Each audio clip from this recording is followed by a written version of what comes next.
ഇവിടെ കൃപാസനത്തിൽ വന്നത്. എല്ലാവരെയും പോലെ തന്നെ ഇവിടെ എവിടെയോ ഇരുന്ന് പ്രാർത്ഥിച്ചിട്ട് ഞങ്ങൾ വീട്ടിൽ പോയി. അന്ന് എനിക്ക് ഉടമ്പടിയെ പറ്റിയോ ഒന്നും എനിക്കറിയില്ലായിരുന്നു. ഈ തിക്കും തിരക്കും ഒക്കെ കണ്ടപ്പോൾ ശരിക്കും അന്ന് ഞാൻ മനസ്സിൽ വിചാരിച്ചു ആൾക്കാരൊക്കെ എങ്ങനെ ഇവിടെ വന്നിരിക്കുന്നു എന്ന്. ആ ഒരു ചിന്തയിൽ ഞങ്ങളങ്ങനെ പോയി. എൻ്റെ അമ്മയുടെ വീട് ഇവിടെ അടുത്താണ്. അപ്പോൾ അങ്ങനെ ഇവിടെ വന്ന വഴിക്കാണ് ഞങ്ങളന്ന് ഇവിടെ കയറിയതും. അതുകൊണ്ട് വലിയ പ്രാധാന്യമൊന്നും തോന്നിയില്ല, അങ്ങനെ അങ്ങ് പോയി. 2019 ഞാൻ സൗദിയിലേക്ക് പോവുകയാണ്. ഞാൻ നേഴ്സാണ്. ഞങ്ങൾ വീട്ടിൽ 3 പെൺപിള്ളേരാണ്. ഒരുപാട് കടങ്ങളും ബുദ്ധിമുട്ടുകളും കൊണ്ടാണ് ചെറുപ്പം തൊട്ടേ വളർന്നത്. അപ്പം എല്ലാ പ്രതീക്ഷയും എൻ്റെ തലയിലായിരുന്നു, വീട്ടിലെ ഫുൾ ഉത്തരവാദിത്വം. അങ്ങനെ ഞാൻ 2019 എനിക്ക് സൗദി മോച്ച് കിട്ടി. ഞാൻ സൗദിയിലേക്ക് പോയി. അവിടെ ചെന്നപ്പോഴും എപ്പോഴും ഞാൻ ഓർക്കാറുണ്ട്, ചെറുപ്പം തൊട്ടേ സന്തോഷം എന്ന് പറയുന്നൊരു സാധനം ഉണ്ടായിട്ടില്ല. എപ്പോഴും ദുഃഖങ്ങളും പ്രയാസങ്ങളും അല്ലെ, എല്ലാവർക്കും നേരെ നടക്കേണ്ട കാര്യങ്ങൾ എൻ്റെ ജീവിതത്തിൽ എന്നെ ഒരുപാട് കരയിപ്പിക്കാതെ എനിക്കൊരു കാര്യവും ലഭിച്ചിട്ടില്ല. സൗദി ചെന്നപ്പോഴെങ്കിലും എല്ലാം മാറുമെന്ന് വിചാരിച്ചു. അവിടെ ചെന്നപ്പോഴും ഞാൻ ജോലി ചെയ്തത് സൗദി യമൻ്റെ ബോർഡറിലായിരുന്നു, നജ്റാൻ എന്ന് പറയുന്ന സ്ഥലത്താണ്. നല്ല ബുദ്ധിമുട്ടായിരുന്നു. 12 മണിക്കൂർ ഡ്യൂട്ടി, അതുപോലെ നൈറ്റ് ഓഫ് മാത്രം. നഴ്സുമാർക്കായിട്ടുള്ളവർക്ക് മനസ്സിലാവും. അപ്പോൾ ഈ നൈറ്റ് ഓഫ് മാത്രം കിട്ടിയിട്ട് നമുക്കൊന്ന് ഡ്രസ്സ് അലക്കാനോ ഒന്ന് ചൊവ്വേന്നേരം കുളിക്കാനോ പോലും ഉള്ളൊരു സമയമില്ല.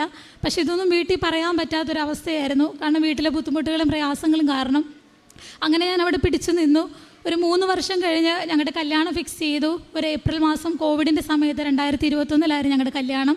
ആ സമയത്തും ഇതുപോലെ കല്യാണത്തിൻ്റെ കാര്യങ്ങളും എല്ലാം നടത്തേണ്ടത് ഞാനായിരുന്നു. അപ്പോൾ അതിൻ്റെ പ്രഷറും ടെൻഷനും എല്ലാം ആയിട്ട് ഇങ്ങനെ ഇരിക്കുന്ന സമയങ്ങളിലും കൃപാസനത്തിൻ്റെ സാക്ഷ്യങ്ങൾ ഞാൻ എപ്പോഴും കേൾക്കാറുണ്ടായിരുന്നു, പ്രാർത്ഥിക്കാറുണ്ടായിരുന്നു. ആ സമയത്ത് നാട്ടിലേക്ക് വരുന്നതിന് ഒരാഴ്ച മുമ്പേ ഞാൻ ഡ്യൂട്ടിക്ക് പോകുന്ന സമയത്ത് എൻ്റെ ഹോസ്പിറ്റലിലെ സീനിയറായിട്ടുള്ളൊരു ഡോക്ടർ വന്ന് എൻ്റെ അടുത്ത് പറഞ്ഞു, നീ എത്രയും പെട്ടെന്ന് ഇവിടുന്ന് എന്നാ നിൻ്റെ ടിക്കറ്റ്, എന്നാ നീ നാട്ടിൽ പോകുന്നത്? ഞാൻ പറഞ്ഞു, ഡോക്ടർ ഞാൻ ഒരാഴ്ച കഴിയുമ്പോൾ പോകും. അപ്പോൾ എന്നോട് പറഞ്ഞു 2 ദിവസത്തിനുള്ളിൽ നിനക്ക് പോകാൻ പറ്റുമോ എന്ന് ചോദിച്ചു. അപ്പോൾ എനിക്ക് മനസ്സിലായില്ല എന്താണെന്ന് ഞാൻ ചോദിച്ചു. അപ്പോൾ പറഞ്ഞു, പണ്ട് നീ നോക്കിയൊരു പേഷ്യൻറ്റിൻ്റെ പേരിൽ ഒരു കേസ് നിനക്കെതിരെ ഉണ്ട്. അപ്പം നീ ഇവിടെ നിന്ന് കഴിഞ്ഞാൽ പിന്നെ ഒരിക്കലും നിനക്ക് നാട്ടിൽ പോകാൻ പറ്റത്തില്ല, അവർ നിന്നെ ജയിലിലാക്കുമെന്ന് പറഞ്ഞു. ഞാൻ ശരിക്കും ഷോക്കായി. എന്താണെന്ന് എനിക്കൊന്നും മനസ്സിലാകുന്നില്ല. അപ്പോൾ ഞാൻ ഏത് പേഷ്യൻ്റാണെന്ന് പോലും എനിക്കറിയില്ല. അപ്പോൾ പിന്നെ പുള്ളി എനിക്ക് എക്സ്പ്ലെയിൻ ചെയ്തു തന്നു. കോവിഡിൻ്റെ സമയത്ത് ഞാൻ നോക്കിയൊരു പേഷ്യൻറ്റ്, ഞാൻ ഒരേ ഒരു ദിവസം മാത്രമേ പേഷ്യൻറ്റിനെ നോക്കിയിട്ടുള്ളൂ. അപ്പോൾ ആ പേഷ്യൻറ്റ് ഒരു 18-19 വയസ്സുള്ള ഒരു സൗദി പേഷ്യൻ്റായിരുന്നു. ഒരു ചെറുപ്പക്കാരി കൊച്ചായിരുന്നു, ഒരു 200 മോളം അതിന് മുകളിൽ നല്ലതായിട്ട് വെയിറ്റ് ഉള്ള ഒരു കുട്ടിയായിരുന്നു. അപ്പോൾ സൗദി ആ കോവിഡിൻ്റെ സമയത്ത് കൊച്ച് എക്മോയിലൊക്കെ ആയിരുന്നു. എക്മോയിൽ നിന്നൊക്കെ റിക്കവറായി. അത് എക്മോയിൽ നിന്ന് മാറ്റിയതിൻ്റെ പിറ്റേ ദിവസം ഞാൻ ഡ്യൂട്ടിക്ക് ചെല്ലുമ്പം എനിക്കാണ് ഈ പേഷ്യൻറ്റിനെ ഇട്ടത്.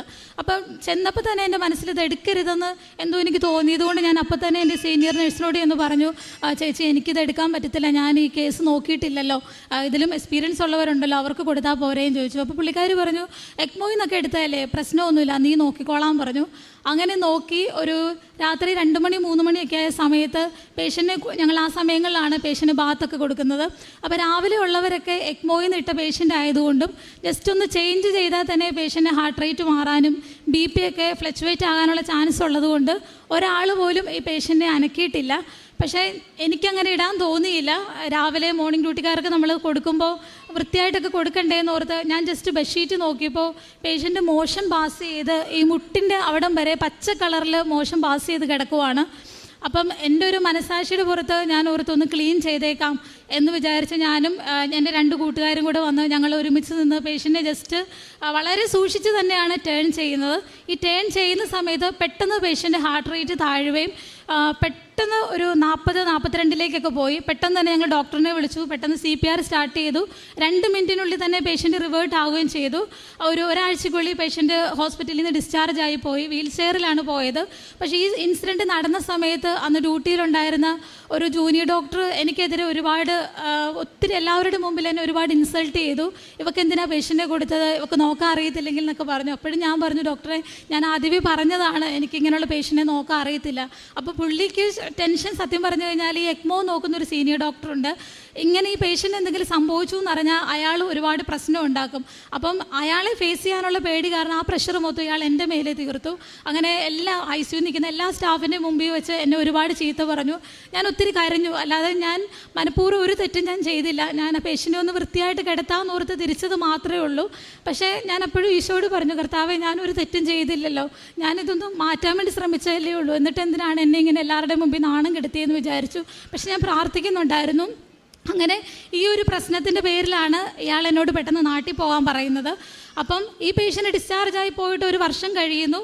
അപ്പം ഈ കാര്യമാണ് അന്നാ സംഭവിച്ച കാര്യം. ഞാൻ എന്നിട്ട് വീണ്ടും ഞാൻ പറഞ്ഞു, ഡോക്ടറെ എനിക്ക് ഒരാഴ്ച കൊണ്ട് നാട്ടിൽ പോകാൻ പറ്റത്തില്ല, കാരണം ഞാൻ ഓൾറെഡി ടിക്കറ്റ് എടുത്തു കഴിഞ്ഞു. അപ്പോൾ പുള്ളി പറഞ്ഞു, എനിക്കറിയില്ല, എന്തെങ്കിലും സംഭവിച്ചാൽ നീ ഇതിന് ഉത്തരവാദിത്വം വഹിക്കണം. അപ്പോൾ ഞാൻ പറഞ്ഞു, ഡോക്ടറെ ഞാൻ ഒറ്റയ്ക്കല്ലല്ലോ പേഷ്യൻറ്റിനെ നോക്കിയത്, എല്ലാവരും ഇല്ലായിരുന്നോ, ഞാനൊരു തെറ്റും ചെയ്തിട്ടില്ലല്ലോ. അപ്പോൾ പുള്ളി പറഞ്ഞു, അങ്ങനെയൊന്നും പറഞ്ഞാൽ പറ്റത്തില്ല, നിൻ്റെ സമയത്താണ് ഇത് സംഭവിച്ചതെന്ന് പറഞ്ഞു. അങ്ങനെ ഞാൻ പോയില്ല, ഞാൻ അവിടെ തന്നെ നിന്നു. ഒരാഴ്ച കഴിഞ്ഞ് ഞാൻ നാട്ടിലേക്ക് വന്നു. എൻ്റെ കല്യാണം കഴിഞ്ഞു 2-3 ദിവസം കഴിയുമ്പോൾ എന്നെ വീണ്ടും പുള്ളി സൗദിയിൽ നിന്ന് വിളിച്ചിട്ട് പറഞ്ഞു, നീ ഒരിക്കലും തിരിച്ച് സൗദിയിലേക്ക് കയറി വരില്ലെന്ന് പറഞ്ഞു. ശരിക്കും ഞാൻ തകർന്നു പോയി. ഒന്നാമത്തെ കാരണം ഈ കല്യാണത്തിന് വേണ്ടി വാങ്ങിച്ചേക്കുന്ന കടങ്ങൾ, കൂട്ടുകാർക്ക് ഒരുപാട് പൈസ കൊടുക്കാനുണ്ട്, വീട്ടിലും എന്നെ മാത്രമാണ് ആശ്രയം. ഇപ്പം ഇതെല്ലാം കൂടെ കേട്ടിട്ട് എന്നോട് ഇനി തിരിച്ച് കയറി വരരുതെന്ന് പറഞ്ഞപ്പോൾ സത്യത്തിൽ എൻ്റെ മുമ്പിൽ ഫുള്ള് ബ്ലാങ്ക് ആയിപ്പോൾ. എന്ത് ചെയ്യണമെന്ന് എനിക്ക് അറിയത്തില്ലാത്ത അവസ്ഥയായിരുന്നു. ഇതൊന്നും എനിക്ക് ആരോടും പറയാനും പറ്റത്തില്ല. പക്ഷേ സാധാരണ ഞങ്ങൾക്കെതിരെ എന്തെങ്കിലും ഒരു പ്രശ്നം വന്നാൽ ഹോസ്പിറ്റലിൽ തന്നെ നമ്മളോട് പറയാറുണ്ട്. അപ്പം ഞാൻ ഈ ഡോക്ടറിനോട് ചോദിക്കുന്നുണ്ട്, ഡോക്ടറെ എൻ്റെ പേരിൽ ഇങ്ങനെ ഒരു പ്രശ്നം ഉണ്ടായിട്ട് എന്നോട് ഹോസ്പിറ്റലിൽ നിന്ന് ആരും പറഞ്ഞില്ലല്ലോ. അപ്പോൾ പുള്ളി എന്നോട് പറഞ്ഞു, നീ ഇതാരോടും പറയരുത്, പറഞ്ഞു കഴിഞ്ഞാൽ നിനക്കെതിരെ വേറെ പ്രശ്നങ്ങളുണ്ടാകും, ഞാൻ നിന്നെ സേവ് ചെയ്യാനാണ് നോക്കുന്നത്, നിനക്ക് എന്നെ വിശ്വാസമില്ലേന്ന് ചോദിച്ചു. അപ്പം ഞാൻ ഓർത്തു, ശരിയായിരിക്കും, പുള്ളി ആരും അറിയാതെ എന്നെ സേവ് ചെയ്യുന്നതായിരിക്കും ആദ്യം ഞാൻ വിചാരിച്ചത്. അപ്പോൾ പുള്ളി എന്നോട് പറഞ്ഞു, നീ ഉടനെ കയറി വരരുത്. ആ സമയത്ത് അവിടെ റംസാൻ മാസമായിരുന്നു. അപ്പോൾ എന്നോട് പറഞ്ഞു, വരാൻ പാടില്ല, കേസ് നടന്നുകൊണ്ടിരിക്കുക, വന്നു കഴിഞ്ഞാൽ നിന്നെ ജയിലിലിടും, അവർ $1 കണക്കിന് പൈസയാണ് ഇതിന് നഷ്ടപരിഹാരമായിട്ട് ചോദിച്ചേക്കുന്നത്, നിൻ്റെ സമയത്തായതുകൊണ്ട് നേഴ്സിൻ്റെ പേരിലാണ് കുറ്റം വന്നേക്കുന്നതെന്ന് പറഞ്ഞു. ആദ്യമൊന്നും ഞാൻ വീട്ടിൽ പറഞ്ഞില്ല, കാരണം അവർ തകർന്നു പോകുന്നതുകൊണ്ട്. പിന്നീട് എനിക്ക് പറയേണ്ടി വന്നു. അങ്ങനെ ഞാൻ വീട്ടിലൊക്കെ ഈ കാര്യങ്ങളൊക്കെ പറഞ്ഞു. എല്ലാവരും ഭയങ്കര വിഷമമായി, എന്ത് ചെയ്യണമെന്ന് അറിയത്തില്ല. പക്ഷേ എന്നോട് വീട്ടിൽ നിന്നും അതുപോലെ ഹസ്ബൻഡും പറഞ്ഞു, നമുക്ക് ജീവനല്ലേ വലുത്, ആയുസ്സും ആരോഗ്യം ഉണ്ടെങ്കിൽ നമുക്ക് എങ്ങനെയെങ്കിലുമൊക്കെ കടം വീടാം, നീ തിരിച്ചു പോകണ്ട എന്ന് പറഞ്ഞു. വീട്ടിൽ നിന്നും എല്ലാവരും പറഞ്ഞു തിരിച്ചു പോകണ്ട. ഞാൻ ആ സമയത്ത് ഒരുപാട് പള്ളികളിലും അച്ഛന്മാരോടും സിസ്റ്റേഴ്സിനോടൊക്കെ വിളിച്ചു ചോദിച്ചു ഈ ഒരു കാര്യം. പക്ഷേ എല്ലാവരും എന്നോട് ഒരേ സ്വരത്തിൽ പറഞ്ഞു, നീ കയറി പോകരുത്, കാരണം ഇങ്ങനൊരു ഇതവർ പറഞ്ഞ സ്ഥിതിക്ക് നീ കയറി ചെന്ന് കഴിഞ്ഞാൽ നിനക്കെതിരെ ഒരു പ്രശ്നം ഉണ്ടാവും എന്ന് പറഞ്ഞു. പക്ഷേ ആ സമയത്ത് എനിക്കൊരു തീരുമാനം എടുക്കാൻ പറ്റുന്നില്ല. ഞാനപ്പോൾ കൃപാസനത്തിലേക്ക് ഫോൺ വിളിച്ച് ചോദിച്ചു. അന്ന് എന്നോട് ഇവിടെ ഒരു ബ്രദർ സംസാരിച്ചിട്ട് എന്നോട് ഈ കാര്യങ്ങളെല്ലാം കേട്ടിട്ട് എന്നോട് പറഞ്ഞു, മോളുടെ മനസ്സിൽ എന്താണോ മാതാവ് ഇപ്പോൾ തോന്നിപ്പിക്കുന്നത് ആ ഒരു കാര്യത്തിൽ നീ തീരുമാനം എടുത്തോളാൻ പറഞ്ഞു. ശരിക്കും പറഞ്ഞു, അപ്പോൾ എനിക്ക് പെട്ടെന്നൊരു എന്തോ ഒരു ശക്തി എൻ്റെ ഉള്ളിൽ നിന്ന് നീ പൊക്കോ എന്ന് പറയുന്ന പോലെ എനിക്ക് തോന്നി. പക്ഷേ എല്ലാവരും എൻ്റെ ചുറ്റും നിന്ന് പോകണ്ടെന്ന് പറഞ്ഞപ്പോഴും ഞാൻ പറഞ്ഞു, ഇല്ല, ഞാൻ പോവുക, ഞാൻ വിശ്വസിക്കുന്ന എൻ്റെ ഒരു യേശുവുണ്ട്, ഞാനൊരു തെറ്റും ചെയ്തിട്ടില്ല, ഇനി ഒരു തെറ്റും ചെയ്യാതെ എന്നെ ഒരു ജയിലിൽ കൊണ്ട് അവിടെ ഇട്ട് മരിക്കാനാണ് എനിക്ക് വിധിയെങ്കിൽ ഞാൻ അതിന് റെഡിയാണെന്ന് പറഞ്ഞു. കാരണം എൻ്റെ മുമ്പിൽ എൻ്റെ വീട്ടുകാരും കടങ്ങളും ഒക്കെ മാത്രമേ ഉള്ളായിരുന്നു. അങ്ങനെ ഞാൻ സൗദിയിലേക്ക് കയറി ചെന്നു. ഞാൻ കയറി ചെന്നപ്പോൾ ഡോക്ടറിന് എന്നോട് ഭയങ്കര ദേഷ്യമായിരുന്നു. എന്നോട് പറഞ്ഞു, നിന്നോട് ഞാൻ വരരുതെന്ന് പറഞ്ഞതല്ലേ, നീ വന്നല്ലേ, ഓക്കെ, നീ അനുഭവിച്ചോളാൻ പറഞ്ഞു. പക്ഷെ അപ്പോഴൊക്കെ ഞാൻ ശക്തമായിട്ട് പ്രാർത്ഥിക്കുന്നുണ്ടായിരുന്നു. അന്ന് ഞാൻ മാതാവിനോട് പറഞ്ഞു, മാതാവ് ഇതിൽ നിന്ന് എന്നെ മോചിക്കുവാണെങ്കിൽ അൾത്താരെ വന്നതെന്ന് ഞാൻ ഉറപ്പായിട്ട് സാക്ഷ്യം പറഞ്ഞോളാം എന്ന് പറഞ്ഞു. അന്ന് ഞാൻ മാതാവിനോട് പറഞ്ഞു, ഞാൻ ഇവിടുന്ന് പോകുന്നതിന് മുമ്പേ എനിക്കിത് അറിഞ്ഞിരിക്കണം, ഈ ഡോക്ടർ തന്നെ എന്നോട് വന്ന് ഇത് മാറ്റി പറയണമെന്ന് പറഞ്ഞു. അപ്പോഴും പുള്ളി എന്നോട് ഇടയ്ക്കിടയ്ക്ക് വന്ന് ചോദിക്കും, നിനക്ക് എന്ത് ധൈര്യമായിട്ടാണ് നീ തിരിച്ച് കയറി വന്നത്, ഞാൻ നിന്നോട് പറഞ്ഞതല്ലേ. അപ്പോൾ ഞാൻ പറഞ്ഞു, ഇല്ല ഡോക്ടർ, ഞാൻ വിളിക്കുന്ന ഒരു ദൈവമുണ്ട്, എന്നെ കൈവിടത്തില്ല എന്ന് പറഞ്ഞു. അപ്പോൾ പുള്ളി ഇങ്ങനെ എന്നെ കളിയാക്കുന്ന പോലെ ചിരിച്ചു. പക്ഷേ 1 വർഷത്തിന് ശേഷം ഞാൻ റിസൈൻ വെച്ചു. ഈ 1 വർഷവും ഒരു പ്രശ്നങ്ങളും ഉണ്ടായിട്ടില്ല. അങ്ങനെ ഞാൻ റിസൈൻ വെച്ച് പിറ്റേ ദിവസം ഈ ഡോക്ടർ എൻ്റെ അടുത്ത് വന്നിട്ട് പറഞ്ഞു, പുള്ളി ചിരിച്ചുകൊണ്ട് പറഞ്ഞു, നീ റിസൈൻ വെച്ചല്ലേ? ഞാൻ പറഞ്ഞു, അതേന്ന് പറഞ്ഞു. അപ്പോൾ എന്നോട് പറഞ്ഞു, നീ റിസൈൻ വെക്കണ്ടായിരുന്നു, ആ കേസ് ഇന്നലെ കൊണ്ട് സോൾവ് ആയിട്ടുണ്ട്, അവർക്കെന്തോ നഷ്ടപരിഹാരമൊന്നും വേണ്ടാന്ന് പറഞ്ഞു, ഓക്കെ ആയി എന്ന് പറഞ്ഞു. അതെനിക്ക് സത്യം പറഞ്ഞു കഴിഞ്ഞാൽ വലിയൊരു ഇതായിരുന്നു. കാരണം ഇല്ലാത്തൊരു കേസ് എൻ്റെ തലയിൽ. പിന്നീടാണ് എനിക്ക് മനസ്സിലായത്, ഡോക്ടേഴ്സിനെതിരായിട്ട് വന്നൊരു കേസായിരുന്നു അത്.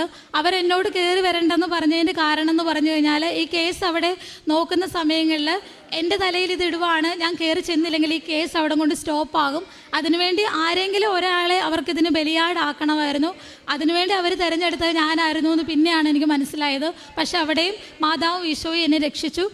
അങ്ങനെ അടുത്ത എൻ്റെ പ്രശ്നം വരുന്നത്, ഞാൻ റിസൈൻ ചെയ്ത് നാട്ടിലേക്ക് വരുവാണ്. റിസൈൻ ചെയ്ത് വരുമ്പോഴും എല്ലാ കടങ്ങളും തീർന്നിട്ടൊന്നുമില്ല, എല്ലാ പ്രശ്നങ്ങളും ബാക്കി നിൽക്കെ. അവിടെ ഡ്യൂട്ടി ചെയ്തുകൊണ്ട് ബുദ്ധിമുട്ടുകളും പ്രയാസങ്ങളും കൊണ്ട് എനിക്ക് ഒട്ടും പറ്റാത്ത അവസ്ഥയിലേക്ക് വന്നായിരുന്നു. സ്ട്രെസ്സ് കാരണം ഞാനല്ലാതാകുന്ന ഒരു അവസ്ഥയിലേക്ക് വന്നു. അങ്ങനെ ഞാൻ അവിടുന്ന് റിസൈൻ ചെയ്ത് നാട്ടിലേക്ക് വന്നു. നാട്ടിലന്ന് ഞങ്ങൾ മുംബൈയിലാണ് താമസിക്കുന്നത്. ഞാൻ മുംബൈ എയർപോർട്ടിലേക്കാണ് വരുന്നത്. വരുന്ന വഴിയിലെല്ലാം ഞാൻ പ്രാർത്ഥിക്കുന്നുണ്ടായിരുന്നു, ഈശോയെ ഒരു മലയാളിയെ പോലും കാണുന്നില്ലല്ലോ എന്ന്. സത്യത്തിൽ ഇപ്പം ഞാൻ ഓർക്കും, ഞാൻ ചോദിച്ച് വാങ്ങിച്ച കുരിശാണോ എന്ന്. കാരണം ഒരു മലയാളിയെങ്കിലും തരണേ, എനിക്ക് വർത്തമാനം പറയാൻ ഞാൻ കുറേ നേരമായിട്ട് പ്രാർത്ഥിച്ചു. അങ്ങനെ ജിദ്ദ ബസ്സിൽ ഫ്ലൈറ്റിൽ കയറുന്നതിന് തൊട്ട് മുന്നേ ഒരു മലയാളി ചേച്ചി വന്നു. അങ്ങനെ ഞങ്ങൾ സംസാരിച്ച് കൂട്ടായി. പുള്ളിക്കാരി മുംബൈയിലേക്ക് തന്നെ ഉള്ളതാണെന്ന് പറഞ്ഞു. ഞാനും അങ്ങനെ ഞങ്ങൾ കൂട്ടായിട്ട് മുംബൈയിൽ ഇറങ്ങി. അപ്പോൾ പുള്ളിക്കാരിയുടെ ഹസ്ബൻഡ് ഇവിടെ മുംബൈയിൽ വെയിറ്റ് ചെയ്യുന്നുണ്ടായിരുന്നു. അപ്പോൾ എന്നോട് പറഞ്ഞു, എൻ്റെ ഹസ്ബൻഡ് ദുബായിൽ നിന്ന് വന്നതാണ്, ഞങ്ങളിവിടെ മുംബൈയിൽ ഇറങ്ങുന്നത്, ഞങ്ങളൊരു ആൻറ്റിയുടെ വീട്ടിൽ പോകാമെന്ന് പറഞ്ഞു. അപ്പം എന്നെ കാത്ത് സുബിൻ വെളിയിൽ നിൽപ്പുണ്ട്. അപ്പോൾ എനിക്ക് മുംബൈയിൽ എയർപോർട്ടിൽ ആദ്യമായിട്ട് ഇറങ്ങുന്നതുകൊണ്ട് എങ്ങോട്ട് പോകണമെന്നൊന്നും എനിക്കറിയില്ല. അപ്പോൾ ഇവരെന്നോട് പറഞ്ഞു, അപ്പോൾ ഈ വഴി പോകാമെന്നും പറഞ്ഞ് എന്നെ ഒരു വഴിയിലൂടെ കൊണ്ടുപോയി. ഇപ്പോഴും എനിക്കറിയത്തില്ല അവരെന്തിനാണ് എന്നെ അവരെ കൊണ്ടുപോയെന്നുള്ള കാര്യം. എനിക്കത് ശരിയായിരുന്നോ തെറ്റാണോ എന്നും എനിക്കറിയില്ല. ഞങ്ങളങ്ങനെ അങ്ങോട്ട് പോയി. ചെന്ന് കഴിഞ്ഞപ്പോൾ ഈ കൊണ്ടുവന്ന ലഗേജൊക്കെ വീണ്ടും എടുത്ത് എല്ലാവരുടെയും ചെക്ക് ചെയ്യുന്നു. അപ്പോൾ ഞാൻ ഓർത്തു, ഇതെന്തിനാണ് ദൈവമേ വീണ്ടും ഇങ്ങനെ ചെക്ക് ചെയ്യുന്നത്, നമ്മളെല്ലാം കഴിഞ്ഞാണല്ലോ വന്നത്, വീണ്ടും ചെക്കിങ് എന്തിനാണെന്ന് ഓർത്തു. ഇതിൻ്റെ ഭാഗമായിരിക്കും, പുതിയ റൂൾ വല്ലതും ആയിരിക്കും എന്ന് ഓർത്ത് ഞാൻ അങ്ങനെ ഇരുന്നു. അപ്പോൾ എൻ്റെ തൊട്ട് മുമ്പിലാണ് ഈ ചേച്ചി നിന്നത്. അപ്പോൾ ഈ ചേച്ചിയുടെ ചെക്ക് ചെയ്ത് കഴിഞ്ഞപ്പോൾ പെട്ടെന്ന് ഇവരൊരു പേപ്പറൊക്കെ എടുത്ത് ചേച്ചീനെ ഒരു മുറിയിലേക്ക് കൊണ്ടുപോയി. എൻ്റെ എല്ലാം ചെക്കിങ് കഴിഞ്ഞു. ഞാനിങ്ങനെ പോകാൻ നിൽക്കുമ്പോൾ എൻ്റെ ഒരു മനസാക്ഷിയുടെ പുറത്ത് ആ ചേട്ടനോട് ഞാൻ ചോദിച്ചു, ചേട്ടാ എന്നാ ചേട്ടാ ചേച്ചിക്ക് പറ്റിയേന്ന് ചോദിച്ചു. ഞാനിത് ചോദിക്കുന്നത് അവിടെ നിൽക്കുന്ന ഒരു കസ്റ്റംസിൻ്റെ ഉദ്യോഗസ്ഥൻ കണ്ടു. പുള്ളി എന്നെ പെട്ടെന്ന് കൈ കാട്ടി വിളിച്ചിട്ട് പറഞ്ഞു, ഇങ്ങ് പോരാൻ പറഞ്ഞു. അയാൾ എന്നോട് പറഞ്ഞു, നിനക്കറിയാവോ ഇവരെയും ചോദിച്ചു. ഞാൻ പറഞ്ഞു, ഇല്ല സാർ, ഞാൻ എയർപോർട്ടിൽ വെച്ച് കണ്ട പരിചയം, നീ ഇങ്ങോട്ട് വാ, നിന്നെയും കൂടെ ഒന്ന് ചെക്ക് ചെയ്യണമെന്ന് പറഞ്ഞു. അങ്ങനെ എന്നെ അവർ മുറിയിൽ കയറ്റി. ആ ചേച്ചി അവർ പിടിച്ചതിന് കാരണം പുള്ളിക്കാരുടെ കയ്യിൽ 100 പവൻ്റെ ഒരു ബിസ്ക്കറ്റ് ഉണ്ടായിരുന്നു. അപ്പോൾ അവരുടെ കയ്യിൽ അതിൻ്റെ ഉള്ള പേപ്പറും കാര്യങ്ങളൊക്കെ ഉണ്ടായിരുന്നു. പക്ഷേ ഞാൻ ഇവരോട് സംസാരിച്ചതിൻ്റെ പേരിൽ എൻ്റെ കയ്യിലും എന്തോ ഞാൻ ഇവരുടെ കൂട്ടത്തിൽ പെട്ടെന്നുള്ള നിലയ്ക്ക് ഇവരെന്നെ കയറ്റി. അങ്ങനെ കൊണ്ടുവന്ന ചേച്ചി വീട്ടിൽ പോയി. എന്നെ 2.5 മണിക്കൂറായിട്ട് ഇവർ വെളിയിൽ വിട്ടില്ല. എൻ്റെ ചുറ്റും ഒരു 6-7 ഉദ്യോഗസ്ഥർ നിറഞ്ഞു നിന്ന് എന്നെ ചെക്കിങ്ങോട് ചെക്കിങ്, ഞാനിട്ട് ഷൂ ചെക്ക് ചെയ്യുന്നു, അതിങ്ങനെ കുലുക്കിയിട്ട് നമ്മൾ ഈ സിനിമയിലും ടി വിയിലൊക്കെ കാണുന്ന പോലെ എന്നോട്, ഇതിനകത്ത് എന്താ, നീ എന്തൊക്കെ കൊണ്ടുവന്നേക്കുന്നത്, ഗോൾഡ് ഉണ്ടോ നിൻ്റെ കയ്യിൽ എന്നൊക്കെ ചോദിച്ചു. ശരിക്കും എനിക്ക് എന്നാ പറയേണ്ടതെന്ന് അറിയാത്ത അവസ്ഥയാണ്. ഞാൻ ഒന്നാമത് റിസൈൻ ചെയ്ത് വരുന്നത് എനിക്ക് മനസ്സുണ്ടായിട്ടല്ല, എൻ്റെ ബുദ്ധിമുട്ടുകളും പ്രയാസങ്ങളും കൊണ്ടാണ്. അതിൻ്റെ കൂടെ ആകപ്പാട് എൻ്റെ കയ്യിൽ അന്ന് ഉണ്ടായിരുന്ന കഴുത്തേൽ ഒരു മാലയും കാലിൽ ഒരു കൊലുസും, സാധാരണയൊക്കെ നമ്മുടെ കയ്യിലുള്ള പോലെ ഒരു 5 പവൻ്റെ സാധനം എന്തോ എൻ്റെ മേത്തുണ്ടായിരുന്നു.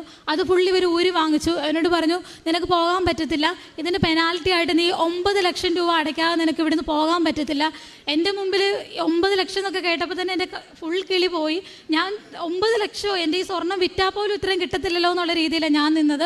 അപ്പോൾ അവരതിൻ്റെ റീസൺ പറഞ്ഞത്, 3 മാസം മുന്നേ നീ നാട്ടിൽ വന്നിട്ട് പോയതാണ്, ഞാൻ വെക്കേഷന് വന്നിട്ട് പോയതാണ്. അപ്പോൾ അവരുടെ റൂൾ വെച്ച് നോക്കുവാണെങ്കിൽ അത് ശരിയായിട്ടുള്ള കാര്യമാണ്. 3 മാസം മുന്നേ നാട്ടിൽ പോയ ഒരാൾക്ക് ഇത്രയും ഗോൾഡ് കൈ വെക്കാനുള്ള ഇതില്ല. പക്ഷെ നമുക്കിതൊന്നും അറിയത്തില്ല. അപ്പോഴും ഇവരെന്നോട് ചോദിക്കുന്നുണ്ട്, നിനക്കിത് അറിയത്തില്ല, പിന്നെ നീ എന്തിന് ഈ വഴി കൂടെ വന്നു എന്ന് ചോദിച്ചു.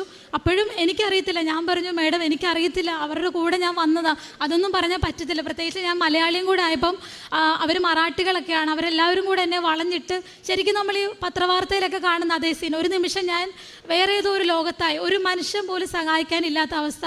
എൻ്റെ ഫോണിൽ നിന്നൊന്ന് ഹസ്ബൻഡിനെ വിളിച്ചത് പറയാൻ നോക്കിയിട്ട് റേഞ്ച് ഇല്ലാത്തതുകൊണ്ട് അതും കിട്ടുന്നില്ല. ഞാൻ അവരോട് കാല് പിടിച്ച് ചോദിച്ചു, എനിക്ക് ആ ഫോണൊന്ന് തരാമോ, ഞാൻ എൻ്റെ ഹസ്ബൻഡിനോട് ഇതൊന്ന് പറഞ്ഞോട്ടെ.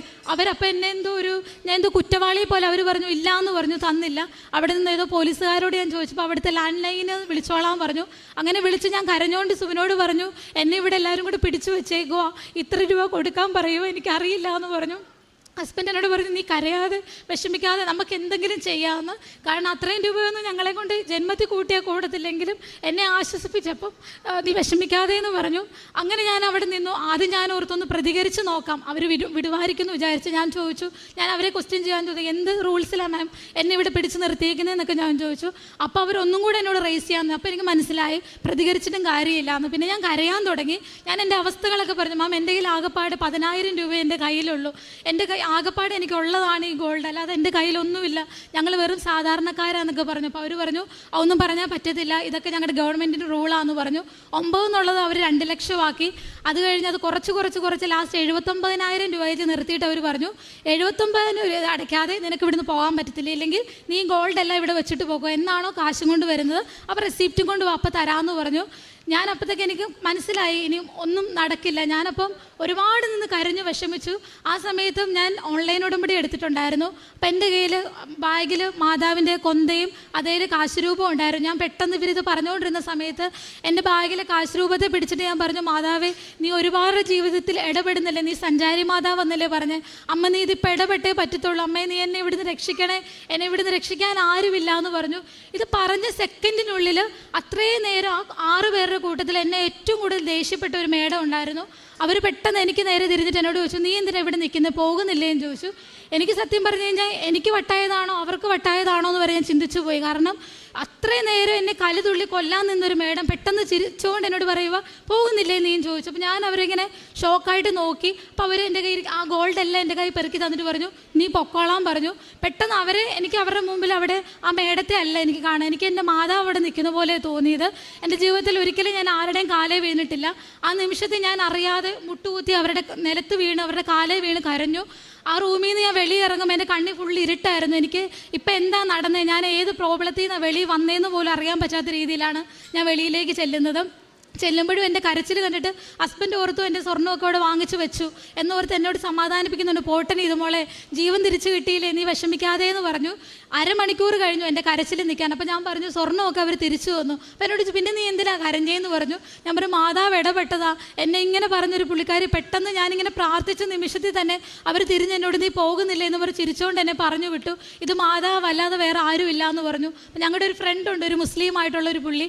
അപ്പം അവരൊക്കെ ഇതിനിടയ്ക്ക് ഈ സുബിൻ വിളിച്ച് പറയുമ്പോൾ അവരൊക്കെ പറഞ്ഞു, കസ്റ്റംസുകാരെ കൈ കിട്ടിക്കഴിഞ്ഞാൽ പിന്നെ അവർ നോക്കണ്ട, അതെന്തായാലും പോയി, ഒന്നെങ്കിൽ ആ ഗോൾഡ് പോയില്ലേ ഒന്നും ചെയ്യാൻ പറ്റില്ല എന്ന് പറഞ്ഞു. പക്ഷേ ഇത് അറിഞ്ഞു കഴിഞ്ഞപ്പോൾ അവർ തന്നെ പറഞ്ഞു, നിങ്ങളുടെ ഈശോ നിങ്ങളെ രക്ഷിച്ചതാണ്, അല്ലാതെ ഇങ്ങനെ വരാനുള്ള യാതൊരു ചാൻസും ഇല്ല എന്ന് പറഞ്ഞു. അതായിരുന്നു എനിക്ക് കൃപാസനത്തോടും മാതാവിനോടും അടുക്കാൻ എൻ്റെ ജീവിതത്തിൽ ഉണ്ടായ ഏറ്റവും വലിയ അനുഭവം. അതിനുശേഷമാണ് ഞാനിവിടെ കഴിഞ്ഞ മാസം ജൂലൈ 4-ാം തീയതി ഞാനിവിടെ ഒന്ന് ഉടമ്പടി എടുത്തിരുന്നു. എൻ്റെ ഉടമ്പടിയിൽ ഞാൻ വെച്ച 6 നിയോഗങ്ങളിൽ എനിക്ക് 5 കാര്യങ്ങൾ സാധിച്ചു കിട്ടി.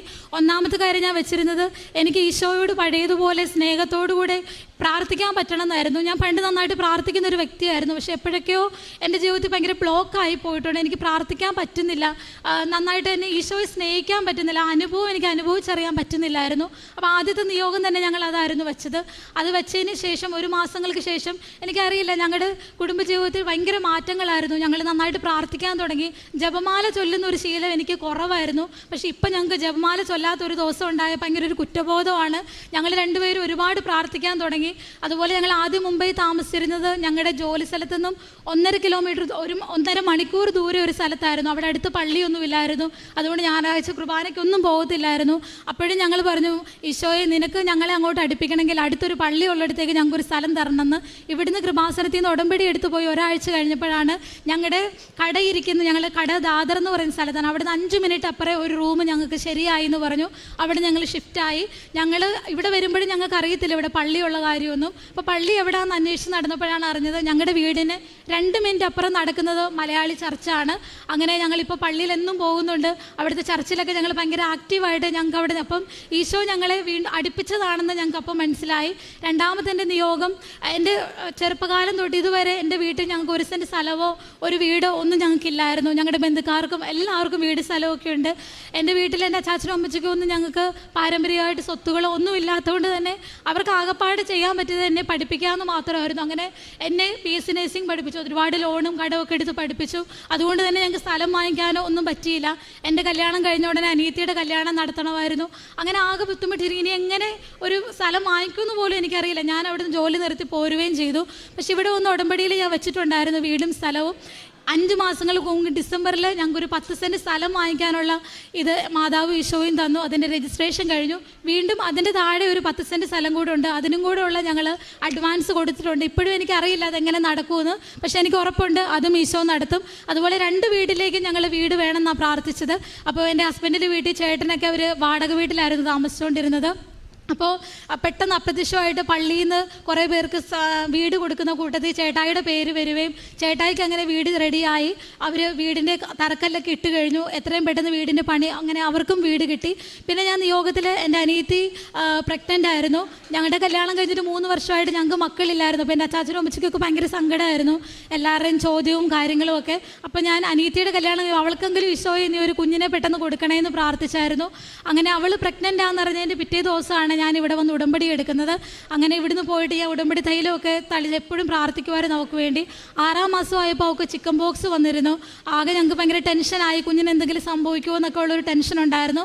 പക്ഷേ എന്നും ഉടമ്പടി തൈലവും ഉപ്പും ഒക്കെ വെച്ച് ഞങ്ങൾ പ്രാർത്ഥിക്കുന്നുണ്ടായിരുന്നു. ഞാൻ സ്ഥിരമായിട്ട് ലൈറ്റ് ക്യാൻഡിൽ പ്രെയറിലൊക്കെ അവൾക്ക് വേണ്ടി പ്രാർത്ഥിക്കുമായിരുന്നു. അങ്ങനെ ഫെബ്രുവരി ആയപ്പോൾ അവൾക്ക് ഒരു പെൺകുഞ്ഞുണ്ടായി, സുഖമായിട്ടിരിക്കുന്ന ഒരു കുഴപ്പങ്ങളും ഇല്ല. പിന്നെ ഞാൻ നിയോഗത്തിൽ വെച്ച കാര്യം 2 അമ്മമാർക്ക് ഒരുപാട് രോഗങ്ങളുണ്ടായിരുന്നു.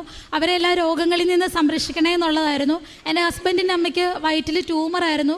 അപ്പോൾ 2 പ്രാവശ്യത്തെ ട്യൂമറിൻ്റെ ഇതിലൊരു ഓപ്പറേഷൻ കഴിഞ്ഞു. ഞങ്ങൾ ഉടമ്പടി എടുത്ത് 1 മാസം കഴിഞ്ഞപ്പോൾ വീണ്ടും ആ ട്യൂമർ ഒരു ഫുട്ബോൾ വലുപ്പത്തിലുണ്ടെന്ന് ഡോക്ടർ പറഞ്ഞു. വീണ്ടും ഒരു സർജറി ചെയ്യണമെന്ന് പറഞ്ഞു. അങ്ങനെ ഹോസ്പിറ്റലിലേക്ക് കൊണ്ടുപോയി ഡോക്ടേഴ്സും എല്ലാവരും പറഞ്ഞു ഇത് ക്യാൻസർ ആകാനാണ് ചാൻസ്, അതിനുള്ള എല്ലാ ലക്ഷണങ്ങളും ഉണ്ടെന്ന് പറഞ്ഞു. അമ്മയും മാനസികമായിട്ട് ക്യാൻസർ ആണെന്ന് തന്നെ മനസ്സുകൊണ്ട് അമ്മ ചിന്തിച്ചു തുടങ്ങി. കാരണം ചുറ്റുമുള്ളവരെല്ലാവരും പറഞ്ഞു ക്യാൻസർ ആണെന്ന്. അമ്മയുടെ മുടിയൊക്കെ പോകാൻ തുടങ്ങിയായിരുന്നു, ശരീരമൊക്കെ ആകെ ക്ഷീണിച്ചു. പക്ഷെ ഞാനും ഹസ്ബൻഡും ശക്തമായിട്ട് ഞങ്ങൾ പ്രാർത്ഥിച്ചു, ഒരിക്കലും ഒരു ക്യാൻസർ ആകില്ല, ഇതൊരു നോർമൽ ട്യൂമർ ആണെന്ന് പറയണം മാതാവേ, ഇതെല്ലാവരുടെയും മുമ്പിൽ ഒരു സാക്ഷ്യമായിരിക്കണം, പ്രാർത്ഥിച്ചാൽ മാറാത്ത കാര്യമില്ലെന്ന് എല്ലാവരും അറിയണം എന്ന് ഞങ്ങൾ പ്രാർത്ഥിച്ചു. അങ്ങനെ ബയോപ്സിയുടെ റിപ്പോർട്ട് വന്നപ്പോൾ അതൊരു നോർമൽ ട്യൂമർ ആയിരുന്നു. അങ്ങനെ അമ്മയും ആ ഒരു കാര്യത്തിൽ നിന്നൊക്കെ ഇതായി. അമ്മ ഇപ്പോൾ വളരെ സന്തോഷമായിട്ടിരിക്കുന്നു. പിന്നെ ഞങ്ങൾ ഉടമ്പടി വെച്ച വേറൊരു കാര്യം, ഞങ്ങൾ ദൈവമായിട്ട് കൂടുതൽ അടുക്കാൻ പറ്റി. ചെയ്തിരുന്നതെന്ന് പറഞ്ഞാൽ ഞങ്ങൾക്ക് ഉള്ള സമയങ്ങളിലല്ല, ഏറ്റവും കൂടുതൽ ബുദ്ധിമുട്ട് അനുഭവിക്കുമ്പോഴാണ് ഞങ്ങൾ കാരുണ്യപ്രവൃത്തികൾ ചെയ്തിട്ടുള്ളത്. ചില സമയങ്ങളിൽ ഒരു 100 രൂപ പോലും എടുക്കാൻ ബുദ്ധിമുട്ടുള്ള സമയത്തിൽ ഞങ്ങൾ ഇല്ലാത്ത പൈസ കടം വാങ്ങിച്ചിട്ട് ഞങ്ങൾ ഹോസ്പിറ്റൽ, ഞങ്ങളുടെ മുംബൈയിൽ ടാറ്റ എന്ന് പറഞ്ഞൊരു ഹോസ്പിറ്റലുണ്ട്, ക്യാൻസർ സെൻ്ററാണ്. അപ്പോൾ അതിൻ്റെ വെളിയിൽ ഒരുപാട് പേര് ഹോസ്പിറ്റലിൽ അഡ്മിറ്റ് ആകാൻ പറ്റാത്ത ഒരുപാട് പേര് വഴി സൈഡിൽ കിടപ്പുണ്ട്. അപ്പോൾ അവർക്കൊരു ദിവസം ഫുഡും കൊണ്ട് ഞങ്ങൾ പോയി. അവിടെ ചെന്നപ്പോൾ ഞങ്ങളുടെ കയ്യിലുള്ള പൈസയ്ക്ക് ഉള്ളത്രയും ഞങ്ങൾ വാങ്ങിച്ചുകൊണ്ട് പോയി. പക്ഷേ 2 മിനിറ്റ് കൊണ്ട് ഒരു വലിയൊരു തേനീച്ചക്കൂട്ടം വരുന്ന പോലെ എല്ലാവരും ഞങ്ങളുടെ കയ്യിൽ നിന്ന് എല്ലാം വാങ്ങിച്ച് 2 മിനിറ്റ് കൊണ്ട് എല്ലാം തീർന്നു. കുറേ പേര് ഞങ്ങളുടെ മുമ്പ് ഇങ്ങനെ കൈ നീട്ടി നിന്നു. എനിക്കത് സഹിക്കാൻ പറ്റുന്നതിനേക്കാൾ അപ്പുറമായിരുന്നു. ഞാൻ ഒരുപാട് അവിടെ നിന്ന് കരഞ്ഞു. ഞാൻ ഈശോയോട് പറഞ്ഞു, ഈശോയെ ഞങ്ങൾക്കിപ്പോൾ പൈസ ഒന്നും ഇല്ലാത്തതുകൊണ്ടല്ലേ, എന്തെങ്കിലും ഉള്ളൊരു സമയത്താണ് എനിക്ക് ഇത്രയും ആൾക്കാർക്കും ഭക്ഷണം കൊടുക്കാമായിരുന്നല്ലോ. ഞാൻ ഈശോയോട് പറഞ്ഞു, ഈശോയെ എനിക്ക് എന്തെങ്കിലും തരുന്ന സമയത്ത് എന്നെ കൊണ്ട് പറ്റുന്ന പോലെ ആരും എൻ്റെ മുമ്പിൽ കൈ നീട്ടിയിട്ട് ഇല്ലാതെ പോകരുത്, എനിക്ക് എല്ലാവർക്കും കൊടുക്കണം, അർഹതപ്പെട്ടവർക്ക് അത് കൊടുക്കണമെന്ന് എൻ്റെ മനസ്സിൽ എപ്പോഴും ഉണ്ട്. അതിനുശേഷം ഞങ്ങളിപ്പോഴും ഓൾഡ് ഏജ് ഹോമിലൊക്കെ ഞങ്ങളെ കൊണ്ട് പറ്റുന്ന ഈ പ്രാവശ്യം ഞങ്ങളെടുത്തൊരു തീരുമാനം, ഞങ്ങളുടെ ബർത്ത്ഡേയും വെഡിങ് ആനിവേഴ്സറി ഒന്നും നമ്മൾ വലിയ ഗ്രാൻഡായിട്ടൊന്നും സെലിബ്രേറ്റ് ചെയ്യാതെ ആ പൈസ മാറ്റി വെച്ച് ആർക്കെങ്കിലും കൊടുക്കണം എന്നായിരുന്നു. അങ്ങനെ കഴിഞ്ഞ ദിവസമായിരുന്നു ഞങ്ങളുടെ വെഡിങ് ആനിവേഴ്സറിയൊക്കെ. അപ്പോൾ ആ പൈസ ഞങ്ങൾ മാറ്റി വെച്ച് ഓൾഡ് ഏജ് ഹോമിലുള്ളവർക്ക് വീട്ടിൽ നിന്ന് കൊണ്ട് ഫുഡും കാര്യങ്ങളൊക്കെ വാങ്ങിച്ചു കൊടുത്തു. ഇതൊക്കെയാണ് ഞങ്ങളുടെ ജീവിതത്തിൽ സംഭവിച്ച കാര്യങ്ങൾ. ഒരുപാട് ഞങ്ങൾ ഈ ഷോയുടെ അടുത്തു.